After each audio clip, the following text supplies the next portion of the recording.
né? E Deus prepara a gente assim, conhecendo a palavra de Deus e podendo derramar o coração na presença de Deus, sempre para que Deus possa falar na sua vida.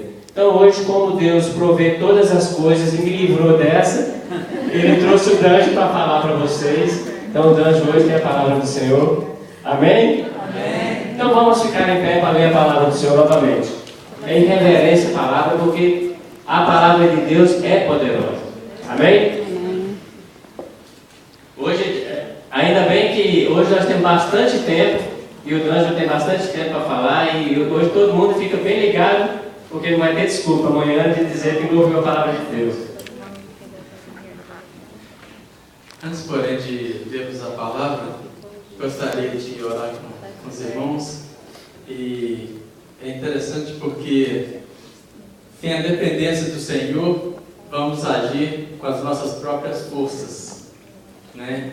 E a nossa justiça, a palavra do Senhor diz que a nossa justiça, a justiça dos homens, como nós somos justos, essa justiça nossa, diante da justiça do Senhor, é como trapos imundos. Ou seja, a nossa justiça, a justiça do homem, diante da justiça do Senhor, é como trapos imundos. Então, quão distante é a nossa justiça diante da justiça do Senhor? Então temos que estar sempre procurando nos depender do Senhor, para que Ele realmente, para que o poder dele, como a palavra diz, possa ser aperfeiçoado, né, nas nossas fraquezas. Porque quando o Senhor usa o incapacitado e faz uma coisa tremenda, a glória vai para Ele, porque sabe, aquele ali não tinha capacidade, e o que Ele fez foi pelo Senhor, então a glória vai para o Senhor. Amém? Amém. Vamos orar? Pai querido, nós te agradecemos pela oportunidade que temos de estar na Tua casa livremente para Te adorar, porque para isso fomos criados. Pai, ajuda-nos, ó Deus, nas nossas limitações e faça o Teu nome resplandecer e ser louvado e glorificado através de nós, Deus, porque nós somos tão dependentes do Senhor, Pai.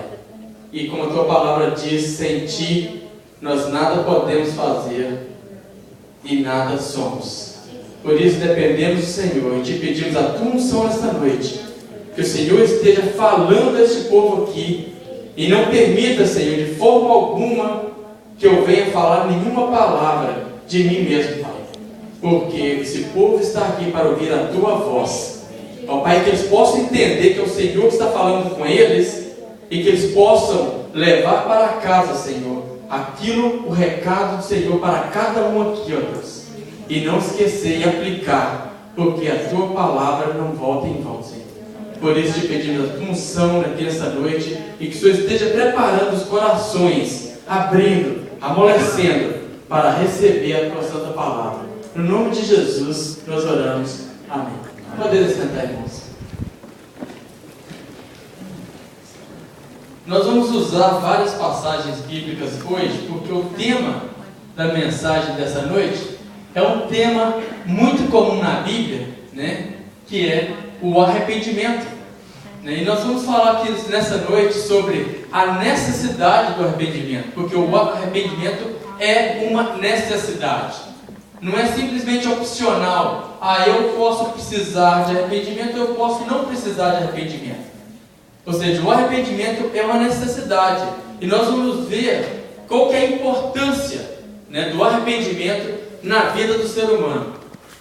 E começando lá do princípio da história, da nossa história, né, nós vamos falar aqui sobre algumas coisas que são bem conhecidas, que já ouvimos, né, durante muitas vezes, né, até mesmo aqueles que não são crentes, aqueles que não estudam muito a Bíblia, naturalmente vão reconhecer alguns assuntos que nós vamos colocar aqui. Mas é interessante que, até mesmo para quem tem quase 40 anos de vida cristã, a gente acaba esquecendo certas coisas fundamentais na palavra de Deus. E às vezes entramos em dificuldades por esquecer de aplicar aquelas verdades que nós sabemos e que nós conhecemos, mas nos esquecemos. Então é sempre importante, é sempre bom estar voltando atrás, recapitulando, relendo os textos na Bíblia, para a gente manter aquilo fresquinho, pronto para a gente ser usado no nosso viver. E o arrependimento, para mim, é um tema que foi a base da pregação de alguns dos principais pregadores da Bíblia. E nós vamos mais para frente ver, né, quem são esses pregadores que fizeram da mensagem do arrependimento, né, a base da sua pregação. Mas nós, olhando lá no início, né, da história humana, né, nós vemos que Deus tinha um projeto para o homem, né? E Deus faz um jardim perfeito e coloca o homem lá, né? Faz Adão e Eva, coloca no jardim, no paraíso, maravilha. O homem não precisava trabalhar, suar para comer. Deus alimentava eles, alimentava os frutos do jardim, maravilha, né? Então o que acontece? Mas logo no início, né, o homem desobedece a algo que Deus havia falado para eles: não façam. Vocês podem comer do fruto de todas as árvores, mas da fruta, né, do bem e do mal, vocês não davam o fruto do bem e do mal, você não coma, não toque, né? E o que acontece? Poucas instruções e o homem falhou. O homem vai lá justamente, né? Eva vai lá, a serpente vem, o diabo vai, engana a Eva, ela erra, né, sabemos disso. Ela vai e fala com Adão, né? Sugere a Adão que faça aquilo, Adão faz, né? O homem cai, né? E o pecado entra no mundo. E aí tudo desanda. A coisa foi tão intensa, se alguém aqui esqueceu desse detalhe nessa história aí, às vezes esquece alguns detalhes, até a Terra, o planeta Terra, foi amaldiçoado por causa do pecado de Adão e Eva. O que aconteceu? Né? Só para recapitular, a mulher, né, passou a ter dores tremendas do parto, né? A serpente passou a ter que rastejar no chão, né, e comer pó, né? O Adão agora teve que trabalhar, suar para poder se alimentar, né? E por causa de Adão, a Bíblia fala lá, por causa de Adão a terra foi amaldiçoada. E o que passou a acontecer? Espinhos surgiram. Espinhos surgiram. Então, tudo alterou, tudo foi alterado. O homem, Adão e Eva foram expulsos do jardim. Foram expulsos do jardim. Terrível, uma queda tremenda.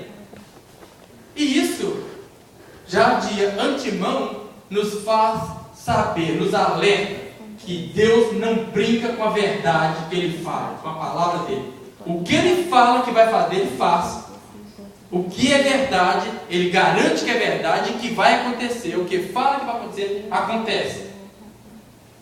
Bom, nós vemos que essas coisas foram alteradas, né? E nós vemos que algumas coisas, né, a gente vem carregando essa semente do pecado, o vírus do pecado, do qual ninguém se livra. Ninguém por si só é capaz de se livrar. E por isso, né, por causa dessa queda, o ser humano foi condenado aonde? Foi condenado ao inferno, à morte eterna. Né? O pecado do homem era a morte. Né? O ser humano não ia morrer, não era para morrer, agora passou a morrer. Né? E não espiritualmente, separação de Deus eterna. Né? Fisicamente, passou a morrer. Né? Quando chegar nos fins dos tempos, né, aqueles que forem salvos, e a Bíblia fala que vão ser muito poucos, vão ser salvos, poucos, né, vão receber um novo corpo, não feito de matéria corruptível, que tem que voltar ao pó. Vão receber um corpo glorificado como o de Jesus. Mas é interessante que nós sabemos, é sempre importante você ver quando uma pessoa te faz algo mal, te agrava com alguma coisa, você às vezes fica torcendo na esperança de que aquela pessoa se arrependa do que fez e venha e te peça perdão, porque você gostaria de manter aquela amizade, aquele relacionamento maravilhoso que você tinha com a pessoa antes. Mas a pessoa não se arrepende e não te pede perdão. E aquele relacionamento que era maravilhoso continua quebrado. Deus fez o homem para se relacionar com ele de perto, assim como a esposa e o esposo, a família, os pais e os filhos. E esse é o relacionamento que Deus tinha em mente quando criou o homem.